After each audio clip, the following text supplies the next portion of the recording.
Shalom saudaraku yang kekasih.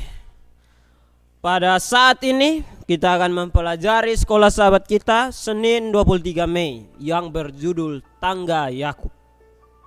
Sebelum kita mempelajari sekolah sahabat kita, mari kita sama-sama berdoa. Terima kasih Tuhan atas berkat-Mu bagi kami. Sekarang kami mau mempelajari sekolah sahabat-Mu. Kiranya apa yang kami pelajari kami bisa pahami, dan itu bisa menjadi berkat bagi kami. Berkati hamba yang akan menyampaikan pelajaran sekolah sahabat ini. Kiranya apa yang hamba sampaikan hanya seturut dari kehendak-Mu ya Bapa. Ini doa dan harapan kami Bapa, hanya di dalam nama Tuhan Yesus, Juru Selamat dan Penebus dosa kami. Amin. Tangga Yakub. Kalau kita baca di dalam buku Kejadian 27 dan 28, bagaimana menceritakan tentang Ishak mengurapi Yakub, dan Ishak bermimpi tentang tangga yang turun dari surga, dan Ishak berjanji untuk memberikan 1/10 dari apa yang dia dapatkan. Ketika Ishak sudah tua, Ishak ingin mengurapi Esau, tetapi hal itu tidak terjadi. Dikarenakan Ribka mendengar semua pembicaraan dari Ishak dan Esau, dan Ribka tidak menginginkan hal itu terjadi. Dia ingin supaya Yakub yang diurapi. Dan segera setelah Esau mengetahui bahwa Yakub yang telah diurapi oleh ayahnya Ishak, di situ marahlah Esau. Dia merencanakan untuk membunuh adiknya Yakub.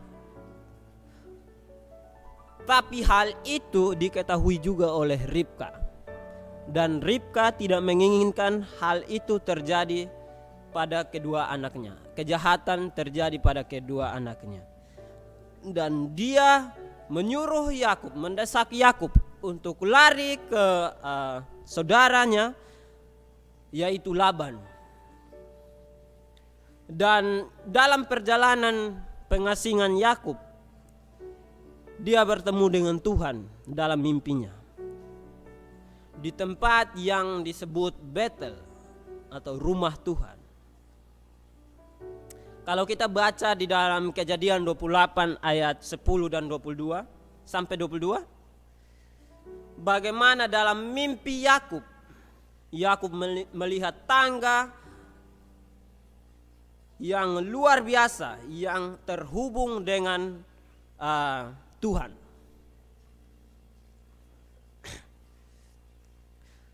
Bila mana kita bandingkan dengan Kejadian 11 ayat 1 sampai 9, bagaimana manusia mencoba membangun sebuah menara, yaitu menara Babel, untuk mencapai surga. Dan seperti menara Babel mewakili upaya manusia untuk naik dan mencapai Tuhan, sedangkan tangga Betel mewakili upaya manusia mewakili akses kepada Tuhan dapat dicapai hanya melalui Tuhan yang datang kepada kita, dan bukan melalui upaya manusia. Itu dua hal yang berbanding terbalik. Bagaimana tangga Betel adalah merupakan akses kepada Tuhan yaitu melalui Tuhan yang turun kepada kita sendiri. Bukan seperti menara Babel yang digambarkan melalui upaya manusia untuk mencapai surga itu sendiri. Dan kalau kita baca di dalam Kejadian 28 ayat 11, ketika Yakub sampai di suatu tempat dan dia bermalam di situ, ia mengambil sebuah batu yang terletak di tempat itu dan dia pakai sebagai alas kepalanya, lalu dia tidur. Dan di ayat yang ke-18, keesokan harinya pagi-pagi Yakub mengambil batu yang dipakainya sebagai alas kepala dan mendirikan itu menjadi tugu dan menuangkan minyak ke atasnya. Ketika Yakub beristirahat di tempat di mana dia bertemu dengan Tuhan di dalam mimpinya, batu yang dia pakai untuk alas di kepalanya itu, waktu dia pakai untuk tidur, batu itu dia dirikan dan dia tuangkan minyak, dan dia berjanji kepada Tuhan. Kalau kita baca di ayat 22, dan batu yang kudirikan sebagai tugu ini akan menjadi rumah Allah dari segala sesuatu yang engkau berikan kepadaku akan selalu kupersembahkan 1/10 kepadamu. Dia berjanji bahwa dia akan memberikan 1/10 dari apa yang dia dapatkan dari Tuhan. Kalau kita belajar bahwa apa yang dia berikan kepada Tuhan itu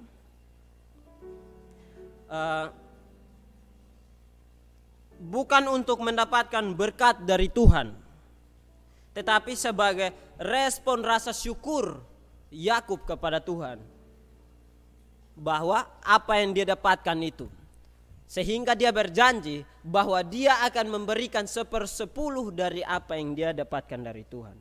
Dari pelajaran sekolah sahabat kita di hari Senin ini, kita belajar bagaimana bahwa kalau kita ingin dekat dengan Tuhan, berarti bukan kita yang seperti menara Babel, bahwa manusia mencoba membangun sesuatu yang mencoba membangun akses untuk mencapai surga.